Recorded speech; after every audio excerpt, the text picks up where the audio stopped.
Halo guys, udah pada nonton Squid Game Season 2 ya? Jadi saya juga habis nonton Squid Game Season 2 beberapa hari yang lalu. Dan setelah nonton itu saya jadi flashback ke Squid Game Season 1 di adegan saat kakek Oil 6 sekarat. Teman-teman masih ada yang ingat gak waktu si kakek Oil 6 itu lagi sekaratul maut? Itu kan dia ada dialog sama Gi-hun ya.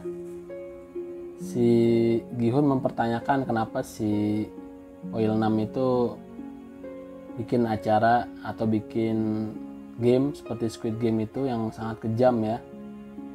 Terus si kakek Oil 6 ini menjelaskan kepada Gi-hun dengan sangat sederhana, yaitu dengan memberikan sebuah pertanyaan.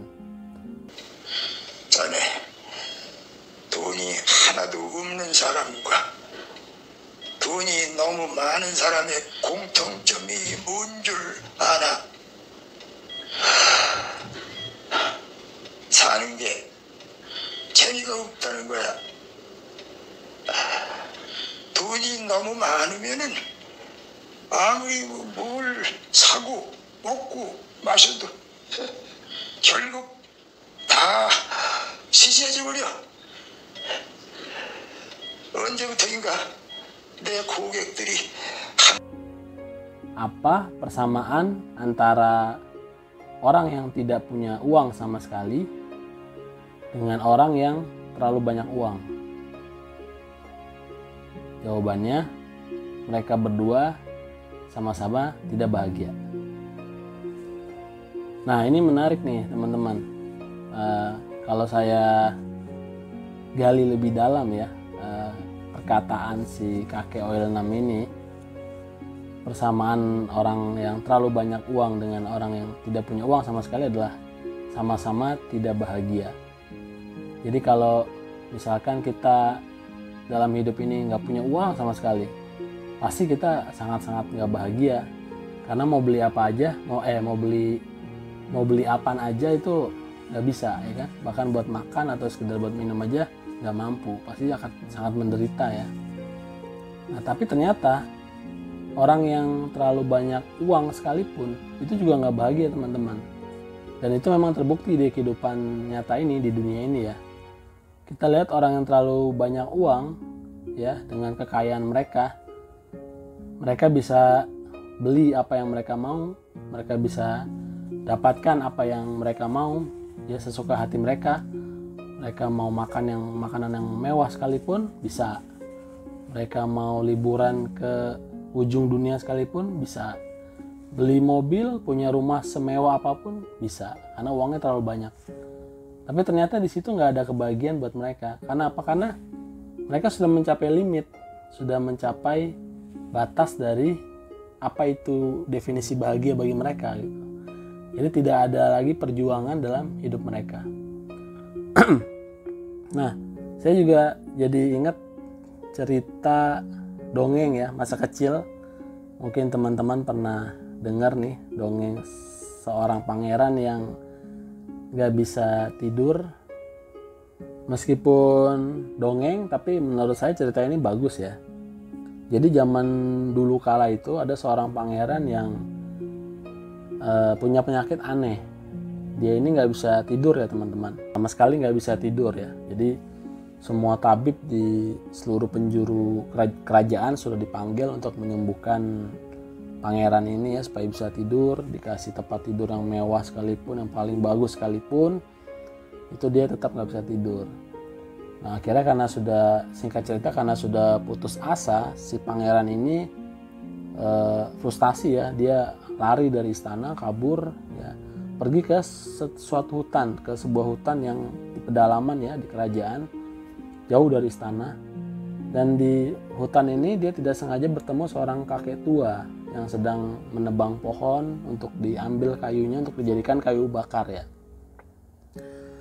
Nah jadi ketika bertemu ini si pangeran ini bertanya kepada si kakek itu ya, apa yang sedang kamu lakukan Pak Tua di sini? Oh, saya lagi nyari kayu untuk saya jual nanti kayunya. Terus sambil berkata itu ya si kakek itu sambil bekerja ya menebang kayunya, dan si pangeran ini tertarik. Nah, saya mau coba dong nebang kayu ini, nebang pohon ini, karena memang ini suatu hal yang baru bagi dia kan. Selama ini dia hidup di istana aja kan, nggak pernah keluar. Akhirnya ya udah kakek ini ngasih aja ya kan. Dan ternyata keenakan nih si pangeran ini nebang kayunya terus ya kan, nebang kayunya sampai akhirnya dia kecapean. Nah ternyata tidak sengaja karena dia capek lelah ya, dia ini tertidur istirahat duduk di sandaran pohon, dan dia tertidur teman-teman, dan tidurnya sangat pulas sekali. Dapat beberapa jam akhirnya si pangeran ini bangun dan berkata kepada si kakek tua itu, demi apapun ya wahai Pak Tua, ini saya baru merasakan nikmatnya tidur yang tidak pernah saya rasakan selama hidup saya. Bayangkan, padahal selama ini dia tidur di istana yang sangat mewah dengan ranjang yang sangat bagus, mungkinnya dengan sangat empuk dan nyaman. Tapi ternyata tidurnya itu paling nikmat adalah ketika dia lelah, ketika dia capek setelah menebang kayu, bahkan itu hanya beralaskan tanah gitu. Nah dari cerita perkataan si Oilnam tadi ya di Squid Game pertama, dan cerita pangeran yang tidak bisa tidur, kita bisa mengambil pelajaran ya teman-teman. Kita jangan sampai hidup ini terlalu susah sekali, maksudnya jangan sampai kita tidak memiliki sesuatu untuk kita miliki gitu, untuk kita misalkan uang itu pasti menderita, kita kita tetap harus bekerja, tetap harus menghidupi diri sendiri dan keluarga. Tetapi kita juga jangan menjadi orang yang greedy, jadi orang yang serakah, orang yang ambisius, sangat ingin mendapatkan harta sebanyak-banyaknya, apalagi dengan jalan yang haram. Karena orang yang terlalu banyak harta pun, terlalu banyak uang pun, dia tidak merasakan lagi apa yang namanya bahagia. Kita bisa lihat contoh dari para koruptor ya di negeri ini.